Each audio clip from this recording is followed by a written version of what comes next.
Hello cookies, it's Iri. I am back and today I'm dropping by quickly to talk about a game that is cruelly underrated. And it's a game that I finished today called Marenian Tavern Story. First, let's address the elephant in the room. If you have searched for this video, that means that you have noticed that the game is also on mobile. And yes, I am as skeptical as you are when it comes to games that are both on mobile and on the Switch, because usually they put them on mobile and then they try to make them for the Switch for a quick cash grab, which is both a lousy practice and usually the game sucks on the Switch because you can tell with the controls that it's a game that is meant for mobile. I'm quite happy that I did not know beforehand that this game is for mobile first and then adapted to the Switch. The reason is because I've had a lot of fun with it. I have played exactly 48 hours and 48 minutes of the game and I have enjoyed, I would say, 46 hours of it because in the end I just wanted to finish, but that's just how I am with most of the games.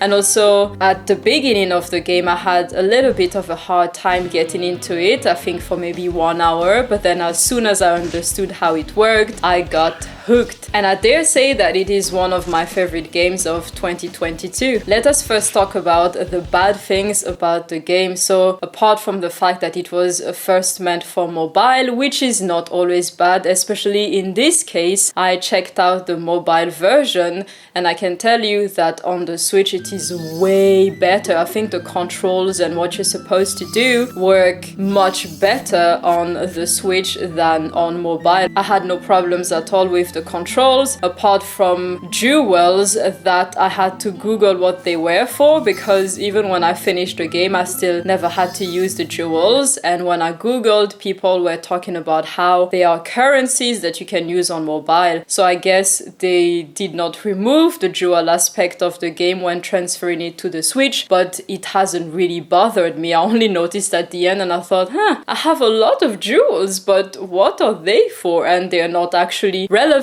if you play in the game on the Switch. The second bad thing about the game is that it does not look amazing. It is not as good looking as Stardew Valley or Animal Crossing or Graveyard Keeper, which I recommended to the ex-boyfriend, and he's been hooked to the game for a week now and he absolutely loves it. He even wakes up early in the morning to play it. So no, graphics wise, I generally feel like they just took presets that were available in whichever software they used and they created the world with the presets that were there, because some parts of the game look really hexagonal and you think, oh, you could have put a little bit more effort into the graphics here because it looks not cheap. Actually, it does not look cheap because it's not too saturated and it does not look overly mobile-ish. So it's not a cheap look, it's just a very basic template look. In the game you play as Patty, so you own a tavern and you're trying to earn some money. You go on quests to get some ingredients so that you can cook with those ingredients and feed your customers to make money and buy better ingredients, buy some better tools like a nicer oven or a nicer frying pan, and you can also use the food to level up. So instead of leveling up through fighting some monsters and bosses, you level up by eating. Now that we're talking about the food, let me just say that I am extremely impressed with how many recipes there are and the thought and design and just brain power that the developing team put into the recipes, the food available, the ingredients, how they work together. I haven't counted, but I am pretty sure there are hundreds of recipes there. I have spent many hours just trying to fill up the recipe book because I like trying to collect the recipes. I mean, that's one of the things I like about management game, when you have a doable task that you can just spend brainless time on while listening to a podcast or watching a movie that you've watched a dozen times in the background, and you can just do things that feel rewarding. So that is a feeling that I'm looking for when I'm playing, and you can tell that the team put a lot of effort into thinking about different recipes, different ingredients, and ranking the recipes. It's a lot of work, and I thought, for a game that I bought so cheap, I bought it on a discount. It was on sales, I'm pretty sure 50%. And I also had some Nintendo points laying around, so I bought it for, I think, probably 10-15 crowns, which is $1 or $2, which is nothing.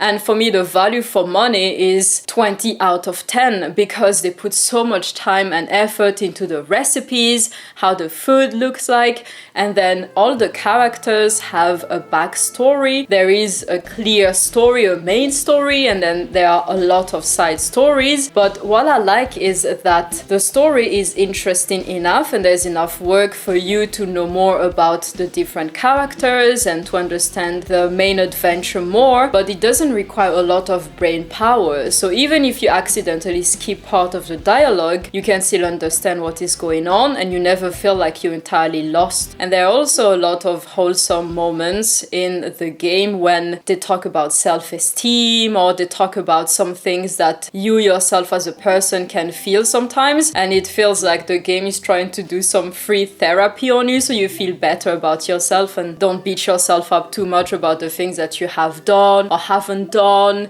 about the things that maybe you might have done wrong. And there's also tales of friendship and understanding and being who you are. It is almost on the verge of being cheesy and cringy, but it's never cringy. I've never cringed and thought, I mean, of course, when you have a friendship themes, especially when it's anime-like, you can sometimes have themes that are cringy and cheesy and forever friends and things like that. But even though you have those themes in the game, they make it in a different way, or they say it in a different way, or they have a character that you did not expect be so wise say it, so it doesn't feel cheesy or cringy. When it comes to the battles, they are turn-based, and that is my favorite type of battles, and there is some grinding. Now, I like grinding. I have to say it's one of my guilty pleasures, because I like listening to a podcast or watching something in the background and also grinding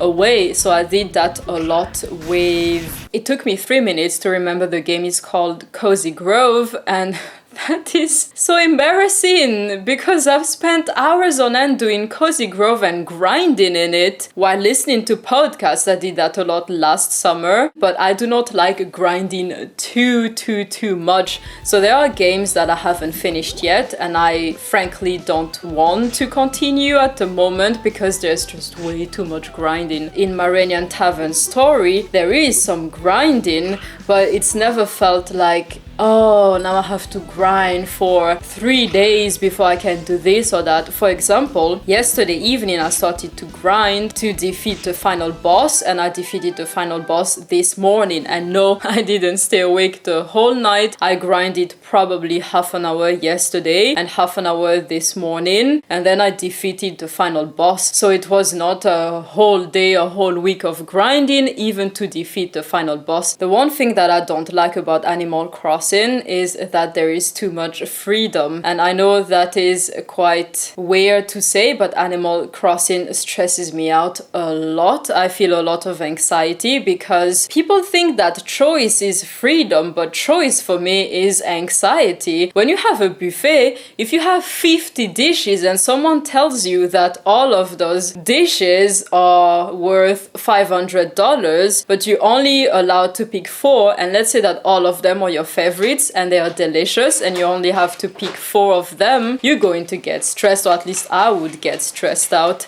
And now the ex-boyfriend is coming in, so that's him that you hear. I guess some traditions never change in Marenian Tavern Story. You would think that you can decorate your tavern, but you can't, and I'm totally fine with that. I don't feel like it. There is some farming, but you're not directly doing the farming. You're delegating it to someone else that takes care of that, and that is also amazing. It is really the sweet spot between JRPG and adventure game with some battles and dungeon crawling, because there are dungeons. That's that's the whole point of an RPG. But at the same time, there's also a lot of management. And I think that Marenian Tavern Story is probably the best game that I have found that really mixes everything that I really like and enjoy with management games and with RPG games. To sum it up, I would say that Marenian Tavern Story is either something that you go into absolutely love, like I did, or think, oh, I really don't like this, it does not look good, I don't like the fact that I can't customize this and that, I don't like turn-based battles and things like that. So it requires a special crowd. The one pet peeve that I have with looks is if a game is blurry. If a game is blurry, then I'm not going to play it.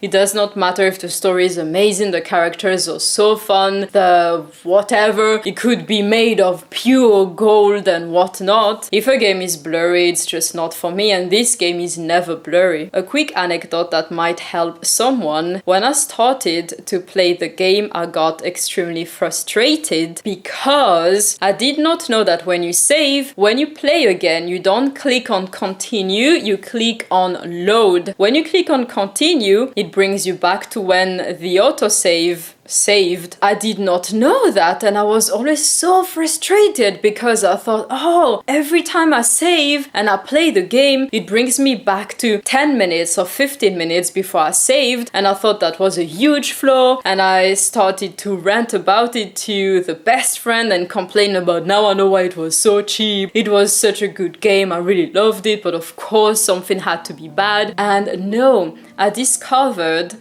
that if you click on load instead of continue, it brings you back exactly to when you saved. So that was just a mistake that I made, and I'm telling you right now, in case you might experience the same thing and think that I just suggested you a game that does not even save properly. So cookies, let me know in the comment section down below if you have a game like that that you think I might be interested in. So I don't want to play Stardew Valley or Animal Crossing because there's too much freedom, they stress me out. I loved Cozy Grove, I like Marenian Tavern Story. I did not like Chronicles of Yonder because it is extremely blurry. At the moment, with the best friend, we've been playing Kirby and the Forgotten Land. We are almost finished. I think we're probably going to be done in, I don't know, probably 1 hour of gaming, and that's also a really great game. It's not underrated, everyone loves it. But if you have tips like that, I'm always looking for tips that are not common, because I can also tell you that most of the games that are common I've either talked about on this channel or I already have, like Spiritfarer, I already have it, Graveyard Keeper, I already have it, Rune Factory 5, I already have it, but I haven't started playing it yet. So let me know in the comment section down below if you have tips, because I obviously finished the game today, so I need to find something else to play. And until next time, cookies, I will see you very soon.